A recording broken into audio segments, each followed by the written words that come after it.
Welcome back. You're still watching Network Africa on Channels Television. Well, it's been an extra special week so far for Africans who've been making the continent very proud with their performance at the Rio 2016 Olympics.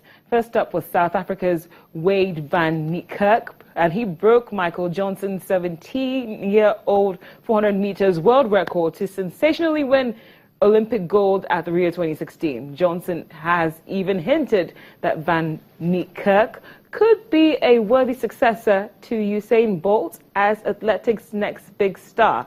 Kenya is also doing pretty well. David Rudisha became the first athlete since New Zealand's Peter Snell in 1964 to retain the men's 800-meter Olympic title.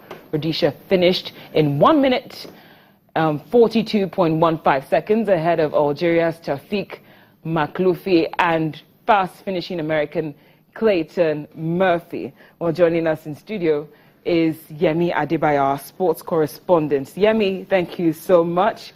I'm sure you've been smiling all week with the kind of performances that we've seen. From Africans, you mentioned too, Van Niekerk, you talked about David Rudisha. Let's not also forget Almaz Ayana, the Ethiopian. Surprised everybody in the 10,000 meters, defeating Turenish Dibaba, and also Jemima Sumsong in the marathon. So a lot of people have been flying the African flag. We're happy. South Africa already on the medal table, Kenya, Algeria, Tunisia, and it's been good so far. I know you're going to ask me about Nigeria. Yes. We're going to get to that. There are prospects, but you know, if you're looking at African countries that will do well, I mean, they're already there. South Africa, Ethiopia, now, Kenya. looking at Nigeria, it's a bit heartbreaking to read this list and not have Nigeria on it. What's going on with that? We're going to be there. Ife Ajagba is going to be fighting in a few hours' time. And the good thing about his bout is if he wins, we're guaranteed a medal.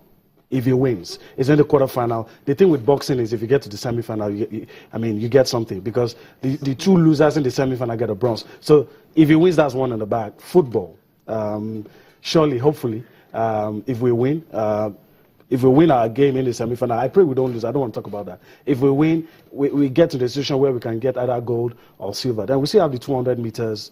Blessing Okagbare also in the early hours of tomorrow. We'll be running in the semi-final 200 meters. And we've not talked about wrestling.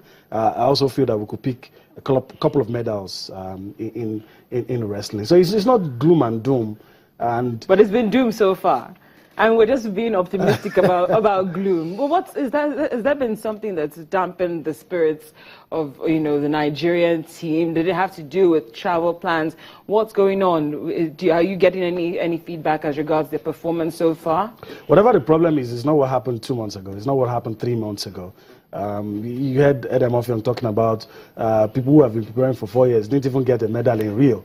So how do you expect some of our athletes who started 3, 4, 2 months ago to get? But I really don't want to talk about what has happened.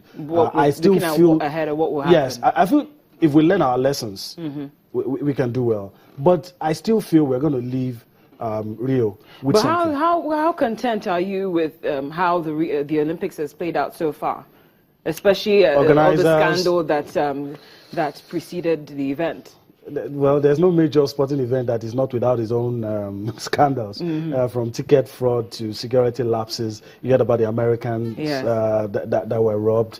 You heard about the substandard arrangements, hotel facilities and all that.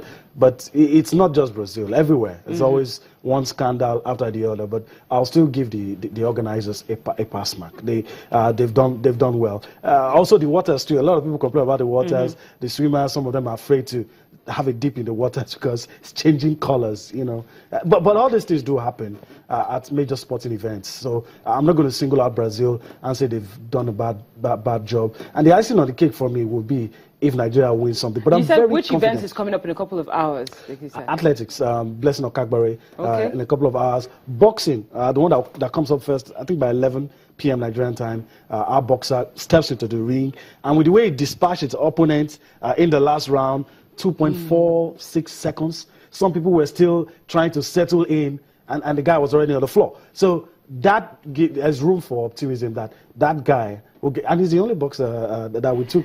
So we're going to close now. Both of us are going to go say a prayer for our team members on what's left, and hope that they actually emerge winners. But thank you so much, Yemi Adebayo, our Channels TV sports correspondent. Thank you for joining us on Network Africa, and thank you very much for joining us as well. I'm Cynthia Are.